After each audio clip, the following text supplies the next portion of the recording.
اعوذ باللہ من الشیطان الرجیم بسم اللہ الرحمن الرحیم ان اللہ وملائکتہ یصلون علی النبی یا ایہا الذین آمنوا صلوا علیہ وسلموا تسلیما اللہم صلی علی سیدنا و نبینا و شفیعنا و مولانا محمد وعلی آل محمد وبارک وسلم۔ محترم خواتین و حضرات، السلام علیکم۔ پیام صبح کے ساتھ ایک بار پھر حاضر میں ہوں آپ کا میزبان انیق احمد۔ خواتین و حضرات، پیام صبح آپ اور ہم جانتے ہیں کہ قرآن کریم کو سیکھنے کا پروگرام ہے۔ ملک جید علماء تشریف لاتے ہیں، ہماری علمی کمی کو دور فرماتے ہیں اور قرآن کریم کے معنی مفاہیم ہم تک پہنچاتے ہیں، شان نزول سے لے کر لمحہ موجود تک۔ خواتین و حضرات، اپنے علماء کے ہم جتنے بھی شکر گزار ہو جائیں وہ کم ہے۔ ہمارے معزز علماء ہمیں بتاتے ہیں کہ قرآن کریم کی ان آیات سے کس طرح رہنمائی لی جاتی ہے۔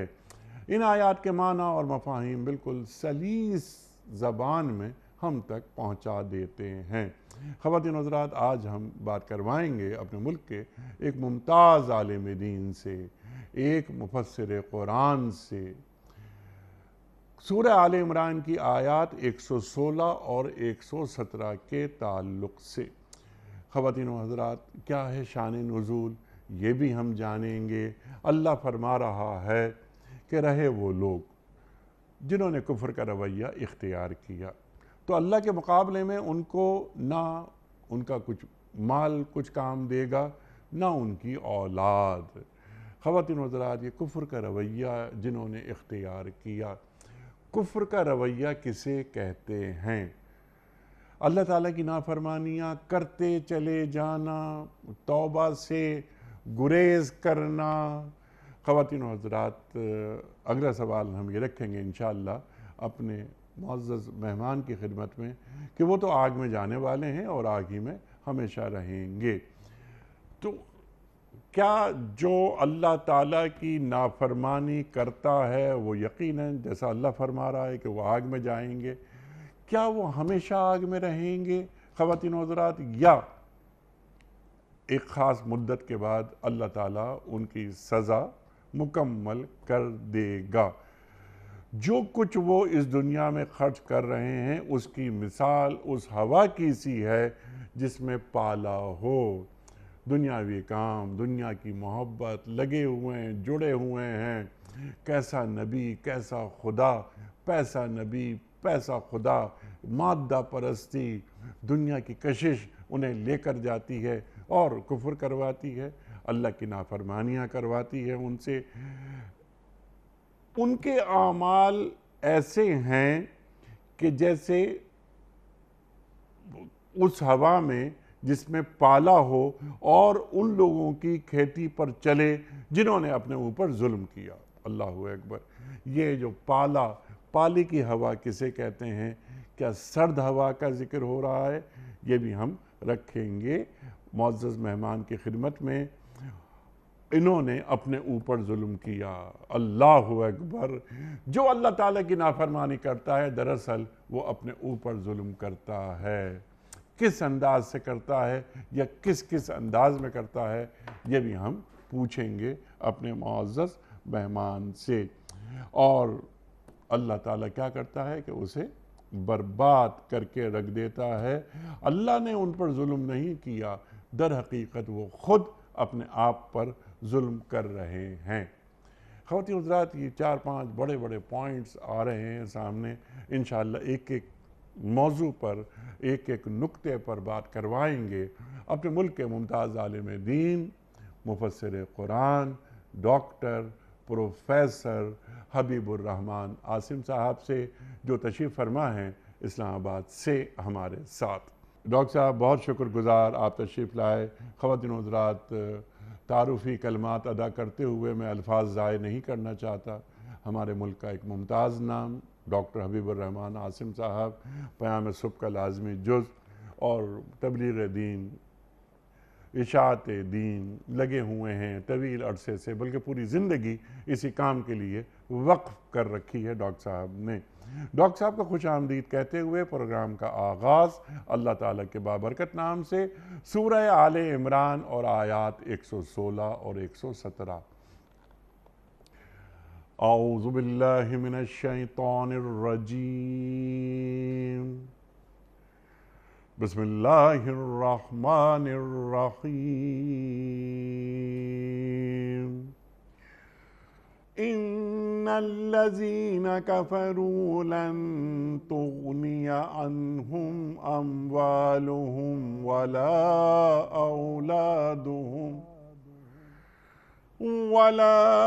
اولادہم من اللہ شیئا وَأُولَئِكَ أَصْحَابُ النَّارِ هُمْ فِيهَا خَالِدُونَ۔ مَثَلُ مَا يُنْفِقُونَ فِي هَذِهِ الْحَيَاةِ الدُّنْيَا كمثل ريح فيها سر أصابت حرث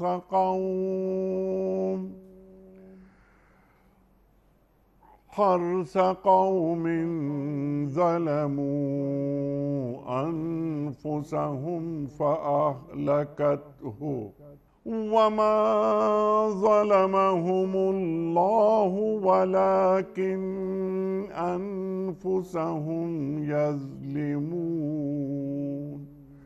صدق اللہ العظیم۔ رہے وہ لوگ جنہوں نے کفر کا رویہ اختیار کیا تو اللہ کے مقابلے میں ان کو نہ ان کا مال کچھ کام دے گا نہ اولاد، وہ تو آگ میں جانے والے ہیں اور آگ ہی میں ہمیشہ رہیں گے۔ جو کچھ وہ اپنی اس دنیا کی زندگی میں خرچ کر رہے ہیں اس کی مثال اس ہوا کی سی ہے جس میں پالا ہو اور وہ ان لوگوں کی کھیتی پر چلے جنہوں نے اپنے اوپر آپ ظلم کیا ہے اور اسے برباد کر کے رکھ دے۔ اللہ نے ان پر ظلم نہیں کیا، در حقیقت یہ خود اپنے اوپر ظلم کر رہے ہیں۔ خواتین و حضرات، محترم ڈاکٹر حبیب الرحمن عاصم صاحب کی خدمت میں اس سے پہلے کہ ہم رکھیں آج کے پروگرام کے حوالے سے پہلا سوال کل کے پوچھے گئے سوال کا درست جواب، اور آج کا سوال آپ کی خدمت میں۔ کل کا سوال یہ تھا کہ قرآن کریم میں کس واقعے کو فتح مبین کہا گیا ہے؟ درست جواب صلح حدیبیہ کو۔ آج کا سوال نوٹ فرما لیجئے، کس پیغمبر کی قوم پر اونٹنی کو قتل کرنے کے نتیجے میں اللہ تعالیٰ کا عذاب نازل ہوا تھا؟ حضرت یونس علیہ السلام کی قوم پر، یا حضرت صالح علیہ السلام کی قوم پر، یا حضرت ایوب علیہ السلام کی قوم پر؟ جو درست جواب آپ سمجھتے ہوں روانہ فرمائیے۔ ہمارے فون نمبرز ہیں 00922134527 ہمارا دوسرا فون نمبر ہے 0092234300980۔ ہمارا ای میل ایڈریس ps@dunyatv.tv۔ ہمارا واٹس ایپ کا نمبر ہے 009232182509194۔ ڈاکٹر صاحب، سورہ آل عمران آیات 116 اور 117 کیا بات ہوتی ہوئی چلی آ رہی ہے؟ پس منظر کیا ہے؟ شان نزول ارشاد۔ بسم اللہ الرحمن الرحیم۔ انیق بھائی، سب سے پہلے تو اللہ تعالیٰ سے ہم مدد اور توفیق مانگتے ہیں کہ اللہ کی کتاب اور اس کے اندر چھپے ہوئے جو راز ہیں، اس کے معانی ہیں، وہ پہلے ہماری سمجھ میں آئے اور پھر اچھے طریقے سے ہم لوگوں تک پہنچانے کا الحمدللہ یہ فریضہ انجام دیں۔ یہ اللہ تعالیٰ کی طرف سے ہم پر فرض کیا گیا ہے رسول اللہ صلی اللہ علیہ وسلم کی حوالے سے اور ان کے اس دنیا سے جانے کے بعد، کہ اب یہ قرآن مجید کی آیات اور آپ صلی اللہ علیہ وسلم کی تعلیمات ہم نے لوگوں تک ہو بہو من و عن اسی طرح پہنچانی ہے جس طرح اللہ کے رسول نے ہم تک پہنچائی۔ صلی اللہ علیہ وسلم۔ اس میں صرف اور صرف اللہ کی مدد اور توفیق ہی ہماری مددگار ہو سکتی ہے۔ دیکھیے یہ جو سورۃ آل عمران کی بیشتر آیات ہیں اور اس کا جو مرکزی مضمون ہے اس کا زیادہ تر تعلق اہل کتاب سے ہے، جی ہاں، اگرچہ اس میں ان کفار کو بھی شامل کیا گیا کہ جنہوں نے صریحاً کفر، وہ جو بت پرستی والا کفر ہے اس کو اختیار کر لیا، لیکن اہل کتاب کو زیادہ مخاطب کیا گیا۔ اہل کتاب میں مختلف قسم کے افراد کا، قوموں کا، اس میں گروہوں کا ذکر کیا جی گیا۔ ہاں، کچھ لوگ تو ایسے تھے کہ جنہوں نے اپنے وقت کے نبی کی بات کو مانا، تورات کو مانا، انجیل کو مانا، اور جو اس میں خبر دی گئی تھی رسول اللہ صلی اللہ علیہ وسلم کی آمد کی اور قرآن مجید کے حوالے سے جو بشارتیں ملی تھیں یہ انہیں پہلے سے بھی موجود تھی اور اس کا علم بھی تھا۔ تو جیسے ہی آپ صلی اللہ علیہ وسلم نے اپنا اللہ کا پیغام لوگوں تک پہنچایا تو اہل کتاب میں سے بہت سارے لوگ وہ باقاعدہ آپ علیہ السلام کی باتوں کو سن کر، قرآن مجید کی آیات کو دیکھ کر، سن کر، سمجھ کر باقاعدہ انہوں نے اس ایمان کو تازہ کر لیا جو اس سے پہلے وہ اپنے وقت کے نبیوں کی کتابوں پر لا چکے تھے، جی وہ اللہ کو ماننے والے تھے۔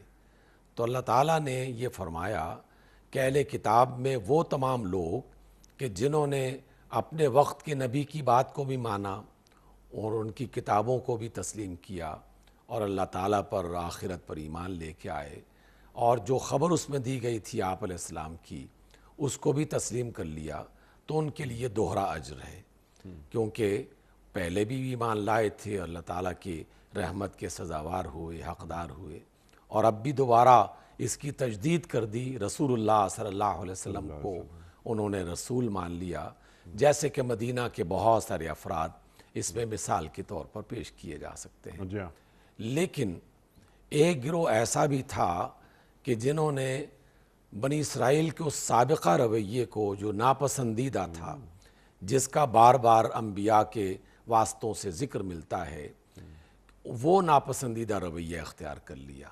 اور وہ ناپسندیدہ رویہ کیا تھا کہ اللہ کی طرف سے بات اگرچہ وہ جانتے تھے لیکن محض اپنی ذاتی پسند اور ناپسند کی بنیاد پر اور ذاتی کسی بات میں اختلاف کی بنا پر انہوں نے انکار کرنا شروع کر دیا، اور انکار بھی حد درجے کا بڑھا دیا کہ ان میں سے بعض لوگوں نے باقاعدہ اللہ کے بیٹے بنا دیے، اللہ کی بیٹیاں بنا دیں، اور بنی اسرائیل کے وہ تمام سابقہ رویے جو قرآن کے مختلف آیات میں موجود ہیں جن کا ذکر ملتا ہے وہ سارے کے سارے اپنانا شروع کر دیے، جن میں سے چند ایک کا تذکرہ کرنا ضروری ہے تاکہ آج کے مسلمان وہ ان چیزوں سے بچتے رہیں سبحان اللہ، اور ان خرابیوں سے اپنے آپ کو محفوظ رکھیں۔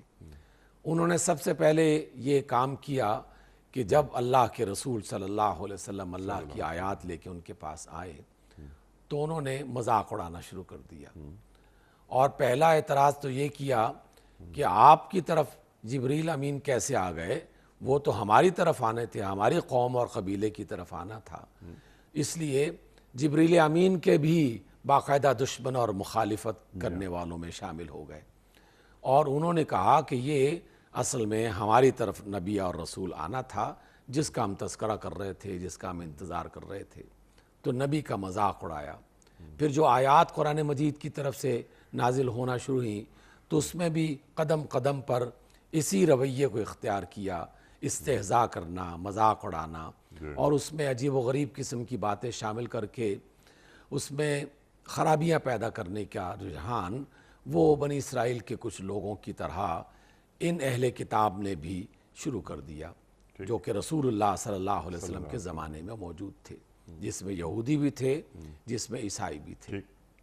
اس کے ساتھ ساتھ انہوں نے قرآن مجید کی آیات کو بھی اسی طرح توڑ موڑ کے پیش کرنا شروع کر دیا جس طرح کہ وہ اس سے پہلے تورات کی آیتیں بدلا کرتے تھے اپنی مرضی کے مطابق۔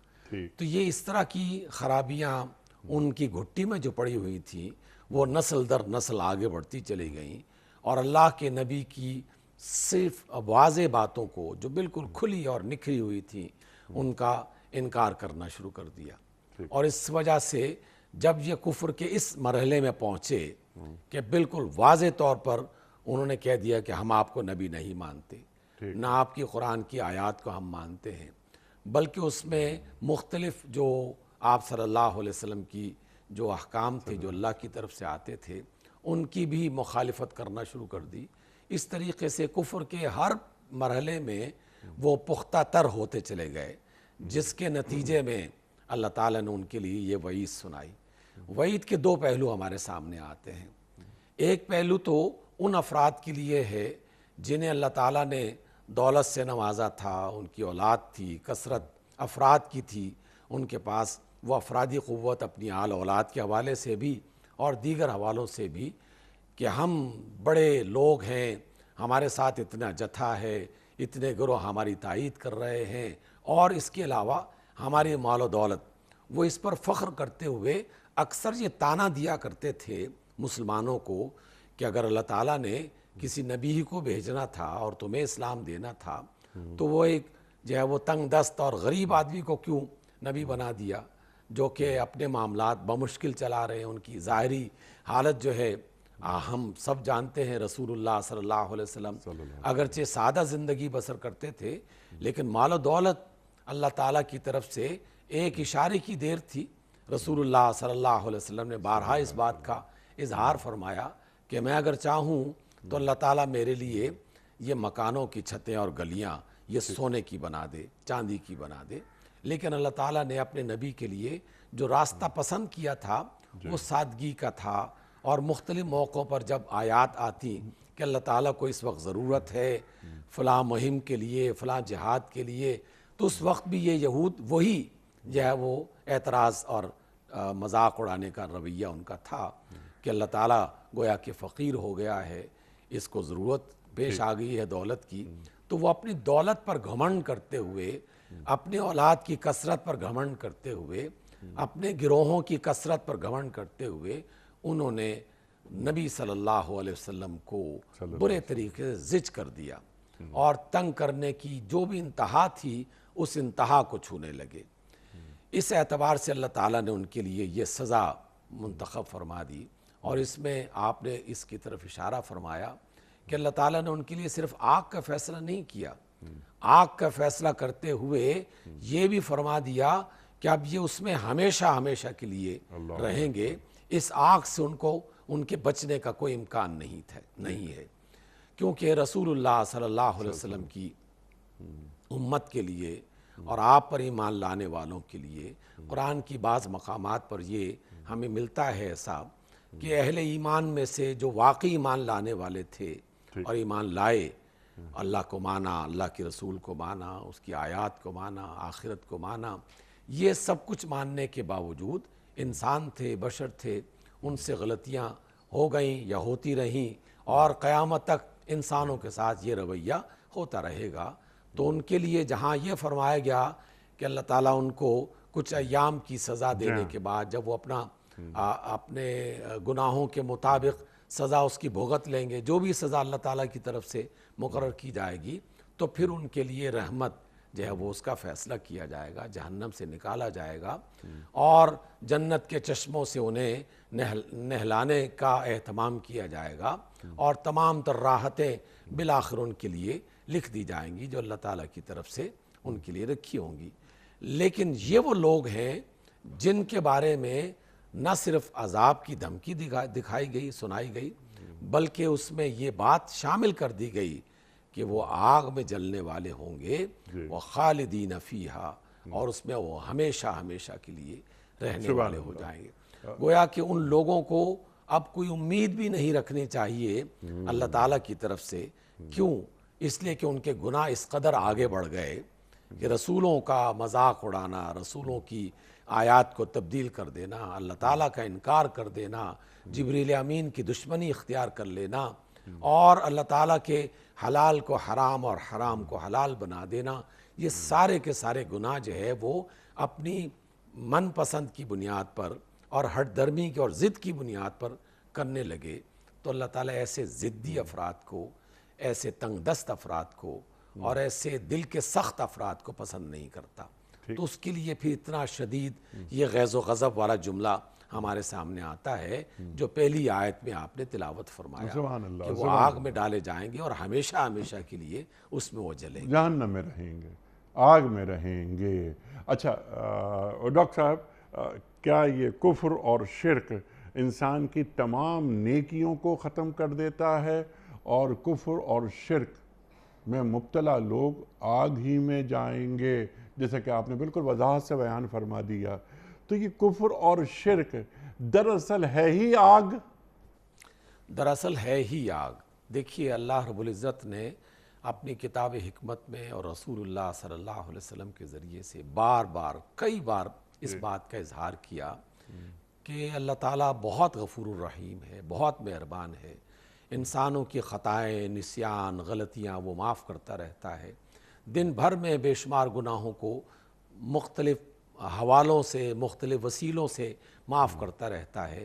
لیکن جس نے شرک کیا اور جس نے کفر کی اس راہ کو اپنایا جو کہ بت پرستوں جیسا کفر تھا، اور حالانکہ ان کے پاس یہود و نصارہ کا تذکرہ چونکہ ہو رہا ہے، چونکہ ان کے پاس اللہ کے نبی آ چکے تھے، اس سے پہلے وہ اس کو جانتے تھے، لیکن اس کے باوجود انہوں نے کفر اور شرک کے اس راستے کو اختیار کیا جس کے بارے میں اللہ تعالیٰ نے کھل کر بالکل واضح انداز میں، دو ٹوک انداز میں یہ کہہ دیا کہ اللہ ہر گناہ کو معاف کر دیتا ہے لیکن وہ شرک کو کسی صورت میں معاف نہیں کرے گا. گویا کہ یہ ایسا جرم ہے، ایک ایسا گناہ ہے کہ جس کی شدت کے بارے میں کوئی آدمی بیان نہیں کر سکتا. دیکھیے ہم کتنی زندگی بسر کرتے ہیں، ایک بندے کی 100 سال، 150 سال، 200 سال بھی اگر ہو جائے تو وہ اس کا ہونا تو یہ چاہیے تھا کہ جتنی زندگی اس نے گناہوں میں گزری اس کے مطابق اس کو سزا دے دی جاتی.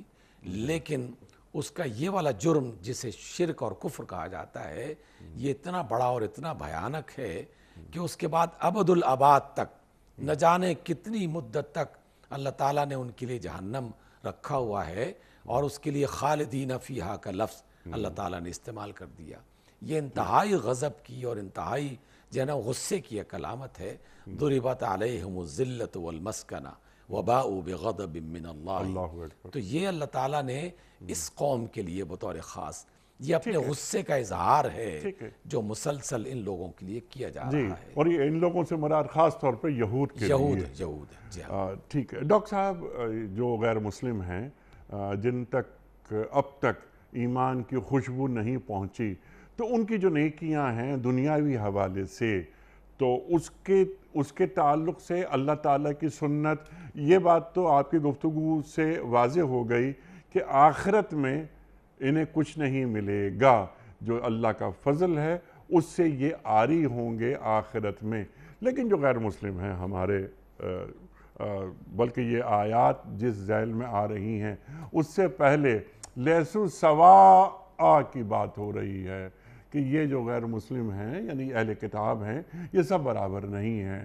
ان میں سے تو بعض افراد جو دین قبول کرتے ہیں، جو کفر نہیں کرتے، ایمان لاتے ہیں، ان کو تو اللہ تعالیٰ بڑی نعمتوں سے نوازتا ہے. اور موسیٰ علیہ السلام پر ایمان لانے والے، مسیح علیہ السلام پر ایمان لانے والے، ان کے لیے دوہرا اجر بھی ہے.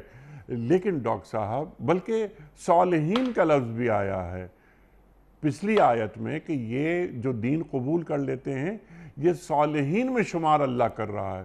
اللہ اکبر. تو ڈاکٹر صاحب ایک تو میرا سوال سمپل یہ ہے کہ ان کی دنیاوی جو نیکیاں ہیں غیر مسلموں کی، اہل کتاب کی، ان کے تعلق سے کیا اللہ تعالیٰ کی یہ سنت ہے کہ ان پر نعمتیں نازل کرتا رہتا ہے کیونکہ وہ اس کائنات کو سنوارنے میں اپنا کام کرتے رہتے ہیں؟ دیکھیے انیک بھائی، اس کو 2-3 حوالوں سے دیکھنا چاہیے، کیونکہ یہ والا سوال یا اعتراض بعض اوقات اٹھایا جاتا رہتا ہے کہ اللہ تعالیٰ تو ظالم نہیں ہے اور اس کے یہ ساری مخلوق تو اسی کی مخلوق ہے، اور اس میں سے اگر ایک حصہ جو ہے مخلوق کا وہ اللہ کی نافرمانی بھی کر رہا ہے لیکن خلق خدا کی خدمت بھی کر رہا ہے، اچھے اچھے کام کر رہا ہے، ان کے اچھے کام کہاں جائیں گے؟ کیا سب کو عقارت ڈال دیا جائے گا اور بیکار کر دیا جائے گا؟ تو وہ اس کو جو ہے وہ ٹھنڈے پیٹوں قبول نہیں کر پاتے۔ حالانکہ اصل چیز جس کی طرف توجہ دینی چاہیے وہ یہ ہے کہ جس اللہ کو وہ مانتے ہی نہیں ہیں اور جس کے دین اور جس کے بنیادی باتوں کا وہ کھل کر انکار کر رہے ہیں، پھر وہ کس منہ سے اسی اللہ سے عذاب سے نجات کا جو ہے وہ دعویٰ کر سکتے ہیں؟ کر نہیں سکتے، اس لیے کہ اللہ تعالیٰ کا انہوں نے سرے سے انکار کر دیا۔ اہل کتاب میں سے وہ لوگ کہ جو اللہ کا انکار تو نہیں کرتے، لیکن جب رسول اللہ صلی اللہ علیہ وسلم آئے اور آپ نے قرآن مجید کی آیات پڑھ کے سنائی تو ان کا در حقیقت اپنے رسولوں کے کتابوں پر بھی ایمان جو ہے وہ بیکار چلا گیا، اس وجہ سے کہ ہر نبی نے اپنے زمانے میں آنے والے نبی کا تذکرہ کیا اور خاص طور پر رسول اللہ صلی اللہ علیہ وسلم کا ذکر کیا، تو وہ گویا کہ اپنے نبی کی بات کو بھی نہ مانے انہوں نے، اور اپنے وقت کے جو رسول تھے ان پر جو کتاب نازل ہوئی جس میں آپ صلی اللہ علیہ وسلم کی آمد کی خبر دی گئی، اس کا بھی انہوں نے انکار کر دیا، اور پھر آہستہ آہستہ وہ بڑے گناہ جس کا ہم نے حوالہ دیا ہے وہ سارے کے سارے بھی اختیار کرنا شروع کر دیے۔ تو اس کی بنا پر اللہ تعالیٰ کی طرف سے اگر یہ فیصلہ ہوتا ہے تو یہ فیصلہ غلط نہیں ہوگا۔ اللہ تعالیٰ نے باقاعدہ اس کے بارے میں ذکر فرمایا کہ یہ اپنے آپ پر خود ظلم کرنے والے ہیں، ہم نے ظلم نہیں کیا، کیونکہ اگر یہ چاہتے تو حق واضح ہو جانے کے بعد اسے اچھے دلوں سے قبول کر لیتے، ان کے پاس موقع تھا اور ان کے پاس پوری فرصت دی گئی تھی، مہلت دی گئی تھی، بات سمجھنے کے لیے ان کے پاس ہر چیز میسر تھی، لیکن اپنی ہٹ درمی اور ضد کی وجہ سے انہوں نے اللہ کی بات کا انکار کر دیا۔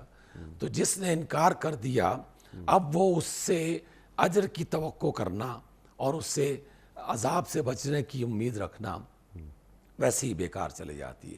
اسی وجہ سے آپ صلی اللہ علیہ وسلم کی مختلف احادیث اس میں ہماری رہنمائی کرتی ہیں کہ وہ لوگ جو دنیا کی زندگی میں اچھے کام کرتے رہے تو اللہ تعالیٰ کسی پر ظلم تو کرتا نہیں ہے، وہ کسی کا احسان اپنے ذمے لیتا نہیں ہے، وہ فوری طور پر انہیں ان کے اچھے کاموں کا اجر دنیا کے کسی نہ کسی اعتبار سے عطا کر دیتا ہے، ان کو عزت مل جاتی ہے، شہرت مل جاتی ہے، دولت مل جاتی ہے، اولاد کی نعمتوں سے نوازے جاتے ہیں، بلکہ اللہ تعالیٰ کی ان نعمتوں کا اگر ہم صحیح طور پر جائزہ لیں تو ساری کی ساری زندگی ہی اللہ کی نعمت ہے، ایک ایک سانس اللہ کا عطا کردہ ہے اور یہ تمام وسائل اللہ تعالیٰ کے عطا کردہ ہیں، تو پھر یہ ساری کی ساری ان نعمت ان اچھے کاموں کے بدل میں اگر اللہ تعالیٰ دے دیتا ہے اور دنیا کی زندگی میں وہ اس سے لطف اندوز ہوتے ہیں تو اللہ تعالیٰ کی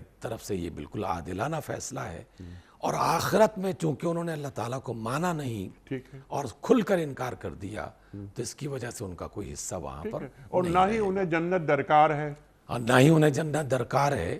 تو اس وجہ سے اللہ تعالیٰ نے ان کے لیے یہ بات فرما دی۔ ابھی جو آیت دوسری آیت ہے جس میں آپ نے اس بات کا ایک حوالہ دیا اور 2-3 بار حوالہ دیا کہ دیکھیے بظاہر ان کے اچھے اعمال ایسے ہیں کہ جیسے کسی کسان کے کھلے کھیت اور کھلی فصلیں لہلاتی اسے دکھائی دینے لگی ہیں، لیکن اگر اس سرسبز فصل کے اندر ایک ایسی ہوا چلا دی جائے کہ جس ہوا میں سردی اور زہر جو ہے وہ اس میں موجود ہو اور پالا موجود ہو، اور پالا اور سردی ایک ایسی کیفیت ہے جو ہم دنیا میں دیکھتے رہتے ہیں کہ سخت ترین سردی میں جب اللہ تعالیٰ کی طرف سے آسمان سے اس طرح کا کوئی موسم آتا ہے تو سرسبز کھیتیاں بالکل سیاہ بن جاتی ہیں اور بعض اوقات ضائع ہو جاتی ہیں۔ تو گویا ان لوگوں کے جو اچھے کام تھے وہ پہلے تو سرسبز کھیتیوں کی صورت میں انہیں دکھائی دیے، لیکن ان کا کفر، ان کا شرک، ان کی ہٹ درمی، ان کا ظلم یہ اس زہر کی طرح اس میں داخل ہو گیا جس کی وجہ سے ان کے ساری لہلاتی فصل تباہ و برباد ہو گئی۔ گویا کہ ان کی نیکیاں دنیا میں ہی جو اجر ملنا تھا مل گیا، اور اس کے بعد ضائع ہو گئیں. تو اس اعتبار سے اللہ تعالیٰ کی طرف سے جو اجر ان کو دیا جانا چاہیے تھا وہ دے دیا گیا، اور آخرت کے اعتبار سے انہیں اللہ تعالیٰ کے اجر سے بالکل محروم کر دیا گیا. جی سبحان اللہ سبحان اللہ. دنیا میں جو کچھ نیکیاں یہ کر رہے ہیں، انفاق کر رہے ہیں، انسانیت کی خدمت کر رہے ہیں، اس کا بدل، اس کی جزا اللہ تعالیٰ دنیا ہی میں انہیں دے دیتا ہے. جو اہل ایمان نہیں ہوتے، جس طرح ڈاکٹر صاحب آپ نے بالکل بات واضح کر دی کہ ان کو جنت مطلوب ہی نہیں ہے، یہ آخرت پر ایمان ہی نہیں رکھتے. اللہ اکبر اللہ اکبر.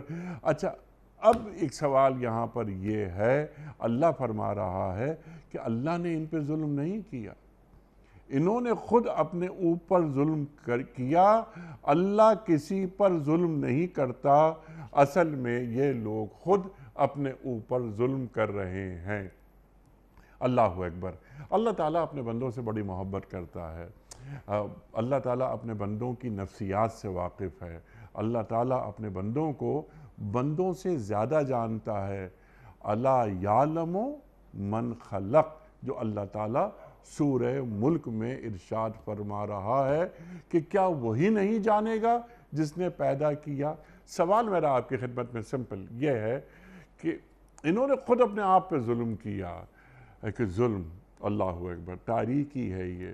اللہ تعالیٰ تو انسان کو روشنی میں لانا چاہتا ہے، بلکہ اس بات کو اگر یوں کہیں جو ہم نے آپ سے سیکھا ہے ڈاکٹر صاحب، کہ پہلے اللہ تعالیٰ نے مکمل روشنی کا ماحول پیدا کیا، اس کے بعد انسان کو اس مکمل روشنی اور نور کے ماحول میں اسے اتارا.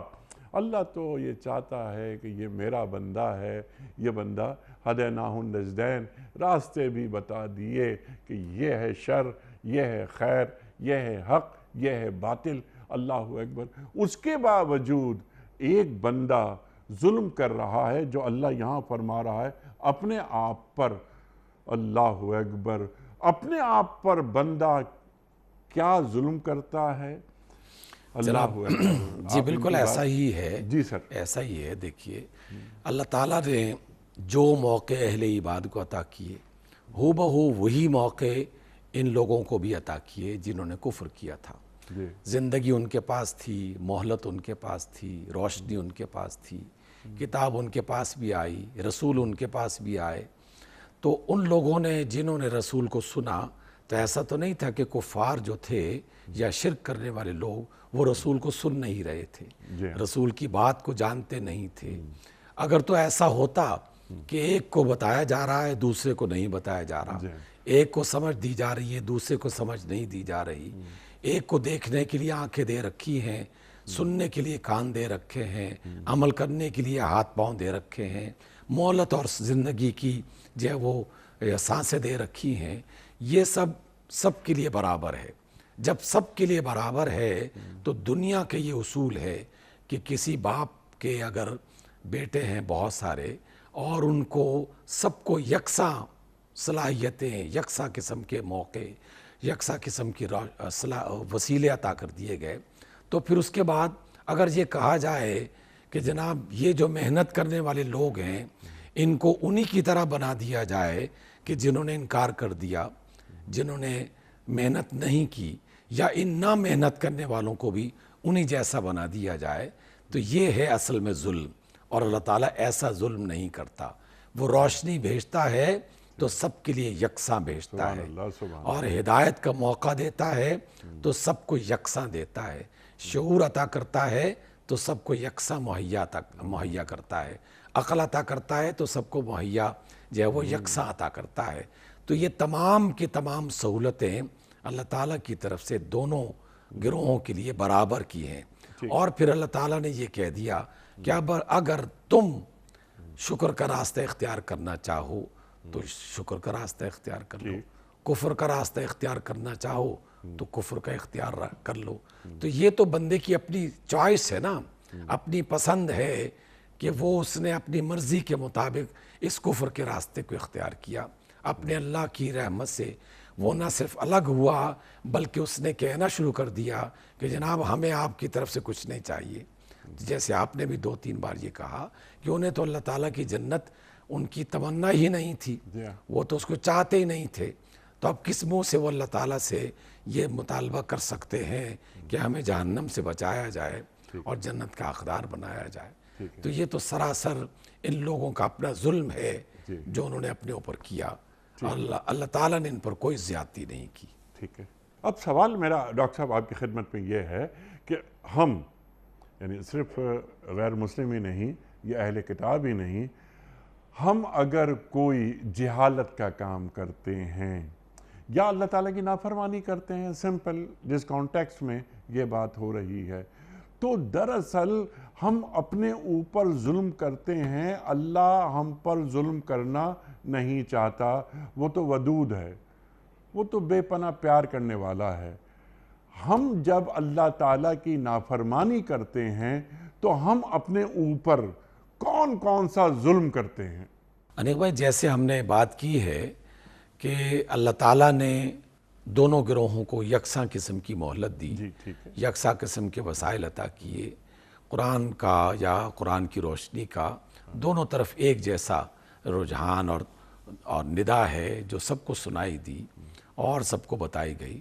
تو جن لوگوں نے اللہ تعالیٰ کی بات کو مان لیا, رسول اللہ صلی اللہ علیہ وسلم کی بات کو سچ مانتے ہوئے اس کو قبول کر لیا, تو ایسا نہیں ہے کہ اب ان کی طرف سے کوئی گناہ نہیں ہوگا.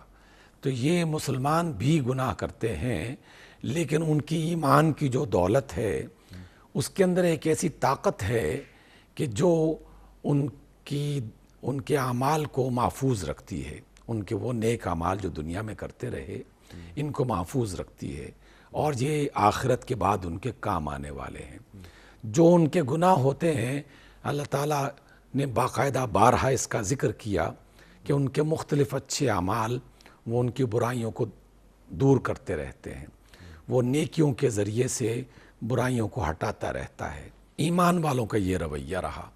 لیکن وہ جو دوسرا گروہ ہے جس نے کفر کا راستہ اختیار کر لیا اور دھڑلے سے کفر کرتا رہا اور کفر ہی کی حالت میں ان کی موت آ گئی, تو اب ان کے لیے آخرت میں تو کوئی ایسی طاقت نہیں ہے جو ان کی کسی اچھے کام کو محفوظ کر سکے اور ان کا اجر کا باعث بن سکے یا ذریعہ بن سکے. اور ان کے جو گناہ تھے اس دنیا میں وہ بھی بنتے چلے گئے اور ان کے حساب میں لکھے جاتے رہے, اور قیامت کے بعد ایک بہت بڑی سزا اس کا مستحق بن گئے ایمان لانے کی وجہ سے. تو اللہ تعالیٰ نے یہ بالکل دو ٹوک انداز میں فیصلہ کر دیا ہے. تو اس اعتبار سے ہمیں یہ دیکھنا چاہیے کہ اگر ہم سے کوئی غلطی ہو جاتی ہے تو ہمیں فوری طور پر اس پر ندامت کرنی چاہیے, توبہ کرنی چاہیے, اور اپنے اس ایمان کی دولت کو محفوظ رکھنے کی مسلسل کوشش کرتے رہنے چاہیے اپنی زندگی کے اختتام تک. اب جن لوگوں نے یہ قوت حاصل نہیں کی تو در حقیقت وہ اپنے اوپر ظلم کرتے رہے. کون کون سا ظلم؟ پہلی حقیقت کو جانا, لیکن حقیقت کو جاننے کے باوجود انہوں نے ماننے سے انکار کر دیا. اخلاقیات کو جانا, لیکن اللہ تعالیٰ کے صحیح اور اچھے آپ بتائے ہوئے جو اخلاق تھے ان کو نظر انداز کر دیا اور اللہ تعالیٰ کی نافرمانی کرنا شروع کر دی. پھر اس کے ساتھ ساتھ وہ ہر بات کا انکار کرتے کرتے اس درجے میں پہنچ گئے کہ ہر چیز اللہ تعالیٰ کی باقاعدہ انہوں نے اس کی نفی کرنا شروع کر دی. اللہ تعالیٰ کی حرام جو کردہ چیزیں تھیں ان کو حلال کر دیا, اس کے حلال کردہ جو چیزیں تھیں ان کو حرام کر دیا. یہ ہمیں یہود کے تاریخ پڑھتے ہوئے نظر آتی ہے. اسی کی وجہ سے اللہ تعالیٰ نے انہیں مختلف قسم کے عذابوں کا شکار کیا, اور اللہ تعالیٰ نے اسی قرآن مجید میں سابقہ ان تمام قوموں کا تذکرہ کرتے ہوئے یہ بار بار دہرائی بات کہ دیکھو فلاں نے ظلم کیا تھا, فلاں نے اللہ تعالیٰ کی بات کا انکار کر دیا تھا, بالآخر وہ اللہ تعالیٰ کے عذاب کا شکار ہو گئے. تو یہ ساری باتیں کس وجہ سے سنائی جا رہی ہیں؟ اس وجہ سے سنائی جا رہی ہیں کہ ہم وہ رویہ اختیار نہ کریں جو سابقہ قوموں نے کیا تھا, اور ہم اپنے آپ کو بچا کے ایمان کی حالت میں اس دنیا سے جائیں. ڈاکٹر صاحب, کیا ایسا محسوس نہیں ہوتا کہ دراصل اللہ تعالیٰ کی نافرمانی کا مطلب یہ ہے کہ اپنی خواہشات کو معبود بنا لینا؟ اللہ تعالیٰ نے اس تعبیر سے بھی اس بات کو واضح کیا ہے کہ یہ وہ لوگ ہیں جنہوں نے اپنی خواہشات کو اپنا الہ بنا لیا، معبود بنا لیا۔ کچھ لوگوں نے اس پر اعتراض کیا اور کہا کہ نہیں جناب، ہم تو اللہ ہی کو معبود بناتے ہیں لیکن اپنی خواہشات کو نہیں بناتے۔ تو اللہ کے رسول صلی اللہ علیہ وسلم نے انہیں باقاعدہ وضاحت کرتے ہوئے فرمایا کہ بتاؤ، جو تمہارا دل چاہتا ہے، اللہ تعالیٰ کی مرضی کچھ اور ہوتی ہے، تمہاری مرضی کچھ اور ہوتی ہے، تو اگر دونوں مرضیاں اکٹھی ہو جائیں تو اس میں سے اللہ کی مرضی کو تم قبول کرتے ہو یا اپنی مرضی پر عمل کرتے ہو۔ جس طرح کے یہودوں کا اور یہود اور نصارہ کا یہ طرز عمل رہا ہے کہ وہ اپنی مرضی کے مطابق اللہ کی مرضی کو چھوڑ دیتے تھے اور اپنی خواہش کے مطابق اللہ کے حکم نظر انداز کر دیتے تھے، تو یہ در حقیقت اپنی خواہشات کو معبود بنانے والی بات ہے۔ اسی طرح کی بات آپ صلی اللہ علیہ وسلم نے یہود کے گروہ سے یہ بھی کہی کہ تم نے اپنے وقت کے علماء کو جب اپنا معبود بنا لیا ہے۔ جب انہوں نے انکار کیا تو آپ علیہ السلام نے فرمایا کہ اچھا یہ بتاؤ کہ تمہارے وہ علماء جس چیز کو حلال کہہ دیں اپنی مرضی سے، کیا تم انہیں حلال ماننا نہیں شروع کر دیتے؟ اور جس چیز کو اپنی مرضی سے حرام کہہ دیں کیا تم انہیں حلال نہیں مانتے؟ تو انہوں نے کہا کہ ہاں یہ تو ہوتا ہے۔ تو آپ علیہ السلام نے فرمایا کہ اسی کو معبود بنانا کہتے ہیں۔ تو اس اعتبار سے اپنی مرضی، اپنے رسم و رواج، اپنے خاندان کا، اپنے قبیلوں کا جو بھی طریقہ تھا یا کسی بندے کی اپنی ذاتی پسند کے مطابق جو راستہ تھا، اگر اللہ کے مقابلے میں اس نے اپنی پسند کو زیادہ پریفر کیا، اس کو زیادہ پسند کیا، تو یہ بھی ایک طرح کا الہ بنانے کے مترادف ہے۔ اس وجہ سے اللہ تعالیٰ نے ان کے لیے عذاب علیم کا جو ہے باقاعدہ وعدہ کیا ہے۔ جی سبحان اللہ، سبحان اللہ۔ یہ اہل کتاب کے تعلق سے ڈاکٹر صاحب آپ نے گفتگو فرمائی اور دونوں آیات آل عمران کی 116 117 آپ نے بالکل وضاحت کے ساتھ بیان کر دی، وہ باتیں، وہ پوائنٹس کہ جو اللہ تعالیٰ بیان کر رہا ہے یہاں اور جو ہمیں سکھا رہا ہے، ہمیں بتا رہا ہے اور ہمیں باوقار زندگی گزارنے کا ڈھب بتا رہا ہے۔ اہل کتاب بنی اسرائیل، اللہ اکبر، یا بنی اسرائیل اذکروا نعمتی التی انعمت علیکم وانی فضلتکم علی العالمین۔ اللہ فرما رہا ہے فضلتکم علی العالمین، اللہ اکبر، کتنا بڑا مقام۔ بنی اسرائیل امت معزول، ہم امت معمور، اللہ اکبر۔ کنتم خیر امت اخرجت للناس، ہم آخری امت ہیں اور بڑی ذمہ داریاں ہیں، ہم خاص طور پر نکالے گئے ہیں۔ اللہ قرآن کریم میں فرما رہا ہے۔ ڈاکٹر صاحب، آج کے پروگرام کا آخری سوال آپ کی خدمت میں، یہ آیات آل عمران 116 117 سرکار دو عالم صلی اللہ علیہ وآلہ وسلم کے امتیوں سے کیا تقاضا کر رہی ہیں؟ انیق بھائی، میرا گلا اگرچہ خراب ہے لیکن اس کے باوجود میں آپ کی اس آخری بات کو مکمل کرتا ہوں اور اس کا جواب دینے کی کوشش کرتا ہوں۔ اللہ تعالیٰ میری مدد فرمائے، اللہ میری مدد فرمائے۔ دیکھیے، ہم نے اب تک جتنا بھی یہود و نصارہ کی بات کی ہے، تو مسلمانوں کو اس کے بارے میں بہت ہوشیار رہنا چاہیے اور کانشیس رہنا چاہیے، اس وجہ سے کہ آج کے جس دور میں ہم زندگی بسر کر رہے ہیں، اس میں ہمارے ہی اپنے خاندانوں کے مسلمان بچے، ہمارے اپنے قبیلوں، قوموں، جنہوں نے باقاعدہ اپنی ماؤں کی گود میں لا الہ الا اللہ کا اور اللہ اکبر کا اور محمد رسول اللہ کا باقاعدہ کلمہ سیکھا، دہراتے رہے، لیکن جس طرح کا انہیں ماحول میسر آیا، اس ماحول میں آ کر یہ رویہ ان کو اختیار کرنا بہت آسان ہو گیا ہے کہ ایک طرف اللہ کی مرضی، اللہ کے رسول کی مرضی، اللہ کا راستہ، اس کے رسول کا راستہ، اس کا حلال اور اس کا طیب کام اور اس کا جائز عمل، یہ ایک طرف ہے، لیکن موجودہ دور میں اس کے مقابلے میں کچھ اور چیزیں خوبصورت بنا کے ان کو پیش کر دی گئیں۔ اس کی وجہ سے انہوں نے اللہ کے حرام کردہ کاموں کو حلال بنا دیا۔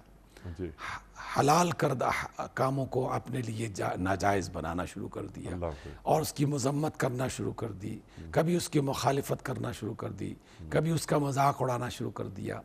تو جب ایک مسلمان بھی یہ سارے طریقے اختیار کر لے گا تو اس بات کا امکان ہے کہ وہ بھی اللہ کا نافرمان اور کفر کرنے والا نہ بن جائے۔ اور ایسے کچھ لوگ جو اپنے آپ کو ایتھیسٹ کہتے ہیں اور اس میں کوئی ملال محسوس نہیں کرتے، وہ در حقیقت ان مسلمانوں کے بچے ہیں کہ جنہوں نے جدید دور کی ان چیزوں کو دیکھا کہ جس میں ہر چیز پر اعتراض اور اللہ اور اس کے رسول صلی اللہ علیہ وسلم کے بارے میں ایسے سوالات کھڑے کر دیے جس کی بنا پر وہ اس کام میں مبتلا ہو رہے ہیں۔ اس روشنی میں پھر امت مسلمہ کا فرض کیا بنتا ہے، جس کا آپ نے ذکر کیا کہ ہمیں لوگوں کو صحیح راستہ بتانا ہے، اپنے آپ کو بھی، اپنی اولاد کو بھی، اپنے خاندان والوں کو بھی، اپنے قوم قبیلے والوں کو بھی ہم نے وہ راستہ بتانا ہے، وہ روشنی دکھانی ہے۔ جی ڈاکٹر صاحب، یہ راستہ قرآن ہمیں بتا رہا ہے، سیرت ہمیں بتا رہی ہے، لیکن جو امت کا آپ نے ذکر فرمایا تو امت اس وقت زوال کی کیفیت میں ہے۔ تو زوال کی کیفیت میں جب امت ہوتی ہے تو اس کی نفسیات تبدیل ہو جاتی ہے، وہ ڈرنے لگتے ہیں چھوٹے چھوٹے مسائل سے بھی۔ کیسے باہر نکالا جائے امت کی نفسیات کو، کیسے طاقتور بنایا جائے کہ تم غالب ہونے کے لیے آئے ہو، مغلوب ہونے کے لیے نہیں آئے؟ ارشاد۔ انیق بھائی، اس میں مختلف طریقے ہیں، لیکن ایک طریقہ جو بہت آسان ہے قرآن مجید کی شکل میں ہمارے پاس موجود ہے۔ جو شخص جتنا اس قرآن مجید سے وابستہ رہے گا اس کا دل اتنا ہی روشن ہونا شروع ہو جائے گا اور اس کے اندر اتنی ہی ایمان کی طاقت بڑھنا شروع ہو جائے گی۔ اس کا ایک بہت ہی چھوٹا سا نسخہ یہ بھی ہے کہ اللہ تعالیٰ کی وہ صفات جو قرآن مجید میں بیان کی گئی ہیں ان صفات کو ان لوگوں کے سامنے پیش کیا جائے، اللہ تعالیٰ کی قدرتوں کو انہیں دکھایا جائے، اور اس کی وہ باتیں جو آج کی سائنس اور ٹیکنالوجی کی صورت میں ظاہر ہو رہی ہیں، جو قرآن مجید میں بھی اس کا اظہار ملتا ہے، تو یہ جو عقل کی دلیل ہے اور شعور کی دلیل ہے اور لوگوں کو مختلف چیزوں کا کمپیئر کر کے ان کا موازنہ کر کے ان کو راستہ بتانا، سمجھانا، اور یہی وہ طریقہ ہے جو رسول اللہ صلی اللہ علیہ وسلم اپنے زمانے میں اختیار کرتے رہے اور صالحین اپنے اپنے زمانوں میں اختیار کرتے رہے۔ ہم پر یہ فریضہ جو ہے وہ لازم ہے، اور ہم اپنے آپ کو کمزور نہیں کہہ سکتے۔ جو اللہ القدیر الخبیر پر یقین رکھتا ہے وہ کمزور کیسے ہو سکتا ہے؟ اس اعتبار سے قرآن وہ جوہر ہے جس کے اندر سرچشمہ قوت ہے حیات کا، کہ جس کو ہم حاصل کریں، جس کو پڑھنے کی کوشش کریں۔ جو شخص پڑھتا نہیں ہے یقیناً وہ اندھیرے میں رہتا ہے، اور اندھیرے میں رہنے والے کسی بھی شخص کو گمراہ کرنا بہت آسان ہے۔ تو ہم اللہ تعالیٰ کی اس روشنی کو، قرآن مجید کی اس روشنی تو لوگوں تک پہنچائیں۔ جتنا پہنچائیں گے، جتنا اس کے لیے محنت کریں گے، اللہ تعالیٰ اس کے راستے اتنا ہی کھولتا چلا جائے گا انشاءاللہ۔ سبحان اللہ، سبحان اللہ۔ اور ہمارا جو ایک یہ غلامانہ جو رویہ ہے نفسیاتی حوالے سے، جو ہم اپنے آپ کو شکست خوردہ محسوس کرتے ہیں من حیث الامہ کہ ہم بہت پیچھے ہیں، اس کا فائدہ بھی اٹھایا جاتا ہے اس بات کا، اور ہماری کمزور نفسیات کو کہیں اور لے جاتے ہیں۔ لیکن جیسا آپ نے بات فرمائی، سبحان اللہ، قرآن کریم سے جڑاؤ، قرآن کریم کو اپنے اندر اتار لینا اور وہ کردار سامنے لانا کہ جو اللہ کو اور اللہ کے رسول صلی اللہ علیہ وآلہ وسلم کو مطلوب ہے ہم سے۔ لیکن اس کے لیے ڈاکٹر صاحب ایک مینٹورشپ درکار ہوتی ہے۔ یتلو علیہم آیاتہ ویزکیہم ویعلمہم الکتاب والحکمہ۔ ہم نے ہمیشہ یہ دیکھا اور تاریخ میں پڑھا، اللہ اکبر، وہ اللہ والے جو مسلمانوں کو اللہ سے جوڑ کر خود درمیان سے نکل جاتے تھے، کیا آپ کو آج نظر آ رہے ہیں؟ دیکھیے، اگر وہ موجود نہ ہوتے تب تک قیامت برپا ہو چکی ہوتی۔ اگرچہ ہم کمزور ہیں، اگرچہ بے شمار قسم کی خرابیاں موجود ہیں ہمارے اندر، لیکن ایسے ایمان والے بھی ایک بڑی تعداد میں موجود ہیں جو کسی نہ کسی انداز میں یہ کام کر رہے ہیں۔ سبحان اللہ۔ اس کا مطلب یہ نہیں ہے کہ باقی لوگوں کو بیدار نہیں ہونا چاہیے۔ دیکھیے گھر کے والدین کو بیدار ہونا پڑے گا، بڑے بہن بھائیوں کو بیدار ہونا پڑے گا، سبحان اللہ۔ علماء کو بیدار ہونا پڑے گا، اساتذہ کو بیدار ہونا پڑے گا۔ آپ جیسے مختلف ایسے دانشور جو کسی نہ کسی طریقے سے کسی نہ کسی پروگرام کے ذریعے سے اللہ رسول کی باتیں کرتے رہتے ہیں، انہیں بیدار ہونا پڑے گا۔ یہ سب مل کر جب یہ کام جاری رکھیں گے اور اس کو بہتر انداز میں کریں گے تو یقینی طور پر یہ شہادت گاہ الفت میں قدم رکھنا ہے۔ لوگ آسان سمجھتے ہیں مسلمان ہونا، ہر ایک کو اپنا حصہ ڈالنا چاہیے اس میں۔ اللہ اکبر، اللہ اکبر۔ ڈاکٹر صاحب کیا اچھی بات آپ نے فرمائی کہ سب کو مل کر کام کرنا ہوگا اور بندگی میں اجتماعیت لانی ہوگی۔ ڈاکٹر صاحب آپ کا بڑا ممنون، بڑا شکر گزار، آپ تشریف لائے اور ہمیشہ کی طرح آج بھی ہم نے آپ سے بہت سیکھا۔ خواتین و حضرات، وقت مکمل ہوا ہمارے آج کے پروگرام کا۔ کوئز کل کا سوال ہمارا یہ تھا کہ قرآن کریم میں کس واقعے کو فتح مبین کہا گیا ہے؟ درست جواب صلح حدیبیہ کو۔ آج کا سوال نوٹ فرما لیجئے۔ کس پیغمبر کی قوم پر اونٹنی کو قتل کرنے کے نتیجے میں اللہ کا عذاب نازل ہوا تھا؟ حضرت یونس علیہ السلام کی قوم پر، یا حضرت صالح علیہ السلام کی قوم پر، یا حضرت ایوب علیہ السلام کی قوم پر؟ جو درست جواب آپ سمجھتے ہوں روانہ فرمائیے۔ ہمارے فون نمبرز ہیں 009221345270009۔ ہمارا دوسرا فون نمبر ہے 009221343000980۔